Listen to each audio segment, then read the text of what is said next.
त्रिदोष यानी वात, पित्त और कफ, क्या ये विरासत में माता पिता से भी बच्चों में ट्रांसफर होता है? अगर कोई शख्स पित्त प्रकृति का है तो उसका बच्चा भी क्या उसी नेचर का होगा? भी होता है, नहीं, माता पिता से ही होता है। ये जो प्रकृति है, ये प्रकृति और संस्कृति जेनेटिकली चलती है। संस्कृति तो इस रूप में जो माता पिता जीते हैं वैसे ही संस्कृति में, वैसे ही परिवेश में, वैसे ही जो फेत में आदमी जीने लगता है। तो ये जो प्रकृति है इसमें तो आदमी का, जैसे मेरा इसमें कोई योगदान नहीं है कि मेरी प्रकृति कैसी होगी। जो माता पिता की प्रकृति थी वो मुझ में ट्रांसफर हो गई। जन्म से माँ की प्रकृति वात प्रधान है, पिता की प्रकृति पित्त प्रधान है, तो वो मुझ में आ गई। दोनों का जो है फिर इसलिए मैंने अपने भीतर समावेश देखा।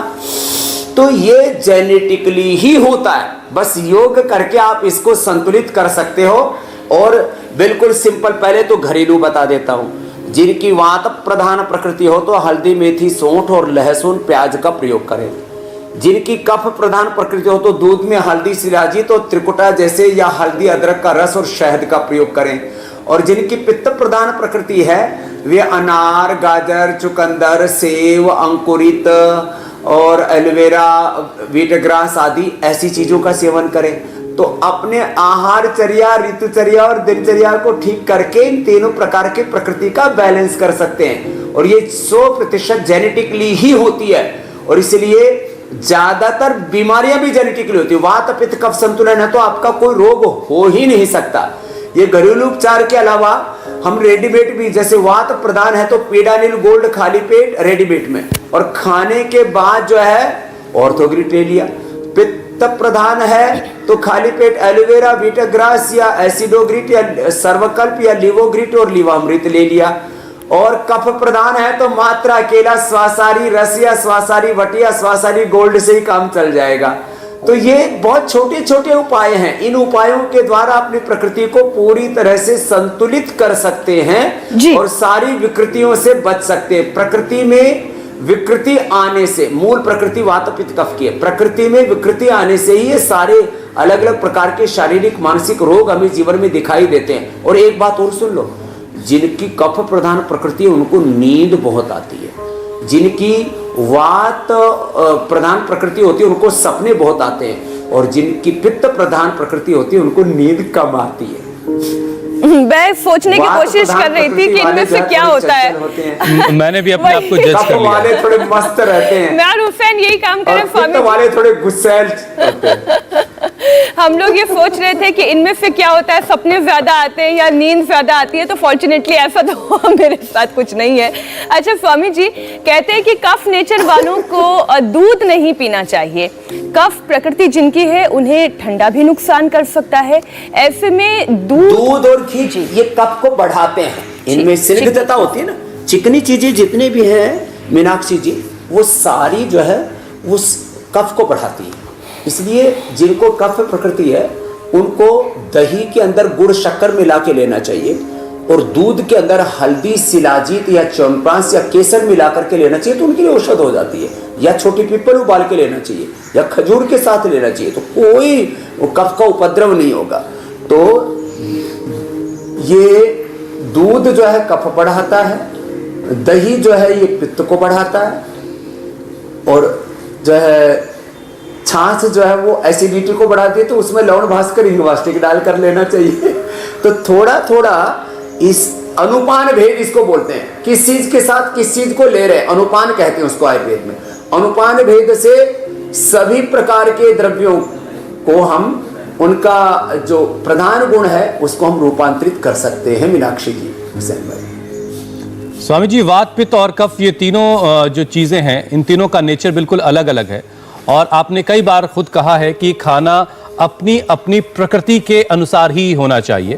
तो वात, पित्त और कफ ये तीनों जो अलग अलग दोष हैं और तीनों प्रकृति के जो प्रधान जिनमें नेचर पाया जाता है, उनकी अलग अलग डाइट क्या होनी चाहिए? उनको किन किन चीजों से बचना है और किन किन चीजों को अपनी डाइट में शामिल करना है? तो वात प्रकृति वालों को गेहूं, चावल, मटर, फूल गोभी, और तमाम तरह की खट्टी चीज़ें, सिट्रिक फूड्स जितने भी, यूरिक एसिड और तमाम तरह के फिर उसके बाद ESR, RA फैक्टर, CRP, इन सब चीज़ों को बढ़ा देते हैं। तो जिनकी भी वात प्रधान प्रकृति है उनको खट्टी चीज़ों से बचना चाहिए। भारी जो देर से हजम होती है जैसे राजमा, छोले आदि हैं, पराठे आदि है, इनसे बचना चाहिए। उनको अच्छे से डाइजेस्ट नहीं होता, उनका पाचन भी थोड़ा वीक हो जाता है। तो जिनकी भी वात प्रकृति है वो इन चीज़ों से तो बचें, खट्टी चीज़ों से बचें और बायबादी की चीज़ें जो देर से हजम होती हैं उनसे बचें। फिर उनको खाना क्या चाहिए? उनके लिए हमने सामान्य रूप से तो मिक्स दालें, मूंग की दाल छिलके वाली मिक्स दालें, हरी सब्जियां, ये सब ठीक है उनके लिए। फल फ्रूट भी जो आराम से हजम हो जाते हैं, खट्टों को छोड़ करके वो सब खा सकते हैं। घी भी थोड़ा ले सकते हैं, दूध में थोड़ा सा हल्दी शिलाजीत डाल करके ले सकते हैं, कोई दिक्कत नहीं है। अब उनको बाजरे की रोटी, जवार, बाजरा, रागी और थोड़ा सा उसमें चौलाई और सिंघाड़ा डाल सकते हैं। तो ये ऐसे मिक्स ग्रेन लेना चाहिए। गेहूं और चावल उनको कम लेना चाहिए। सब्जी के तौर पर सबसे अच्छी सब्जी होती है उनके लिए, एक तो सहजने की सब्जी, सरगवा जिसको बोलते हैं, और एलोवेरा की सब्जी, हल्दी की सब्जी कई बार हमने बताई हुई है। हम तो एलोवेरा की सब्जी 200 ग्राम एलोवेरा का पल्प, उसमें 20 ग्राम अंकुरित हल्दी, 20 ग्राम अंकुरित मेथी और 10 ग्राम हल्दी उसमें डाल करके छोंक करके और उसको ही खिलाते हैं। ये तो वात के लिए बता दिया। पित्त प्रकृति वालों के लिए मैंने बोला कि जो उनको तीखी तली हुई चीज़ें नहीं लेनी चाहिए। उनको जितने भी ग्रीन वेजिटेबल्स हैं, फ्रूट्स हैं, सलाद हैं, अंकुरित है और व्हीट ग्रास, एलोवेरा और लौकी का ये प्रयोग उनको ज़्यादा से ज़्यादा करना चाहिए। और बिना मसाले वाला खाना खाना चाहिए। जो कफ प्रकृति वाले हैं उनको घी से परहेज करना चाहिए, गर्म पानी पीना चाहिए, दिव्य पेय पीना चाहिए, बाकी सामान्य आहार लेना चाहिए, कोई दिक्कत नहीं है। पानी ठंडा नहीं पीना चाहिए वात रोगियों को और कफ रोगियों को। पित्त रोगियों को घड़े का पानी या तांबे के लोटे का पानी और उसमें सोना चांदी का सिक्का डाल दे तो और ज़्यादा अच्छा है। इतनी सी छोटी छोटी बातों का ध्यान रखेंगे तो वात, पित्त, कफ की प्रकृति वाले पूर्ण स्वस्थ हो जाएंगे। कफ प्रकृति वालों के लिए तो मैंने द्राक्ष कल्प, खजूर कल्प और चने की रोटी, शहद, च्यवनप्राश और जिनको शुगर उनको च्यवनप्रभा के साथ मैंने बताया। इतना ही करा करके हम लोगों को ठीक कर देते हैं। और सभी रोगों में उपवास बड़ा महत्वपूर्ण होता है। ये वात, पित्त, कफ दोष बढ़ जाते हैं ना, उनको एकदम से नियंत्रित करने के लिए, कंट्रोल करने के लिए उपवास करें और त्रिदोष कंट्रोल हो जाते हैं। लेकिन पित्त के रोगियों को सौंफ के पानी पर उपवास करना चाहिए। कफ के रोगियों को दिव्य पेय, जो ये अलग अलग प्रकार के हर्ब्स हैं उनका पानी उबाल करके उसको पी करके उपवास करना चाहिए। और वात रोगियों को एलोवेरा और गिलोय का जो पानी है ना उसको पी करके उपवास करना चाहिए। एकदम से त्रिदोषों का प्रशमन हो जाता है। ये एकदम आजमाई हुई बात है हजारों, लाखों, करोड़ों लोगों पर।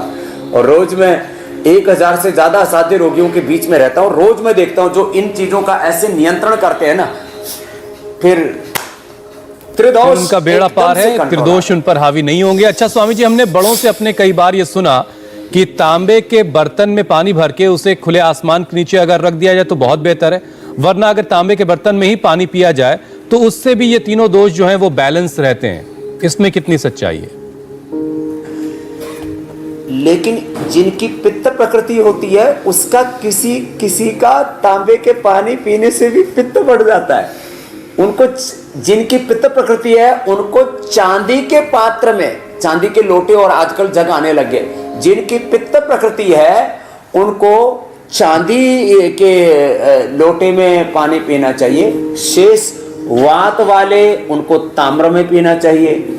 और जो कफ की प्रकृति वाले हैं ना उनको चांदी वाले में या तांबे वाले में सोने का सिक्का डाल देना चाहिए। इंडिया टीवी हर वक्त हर जगह डाउनलोड करने के लिए सर्च करें India TV news Google play store या ऐप स्टोर पर।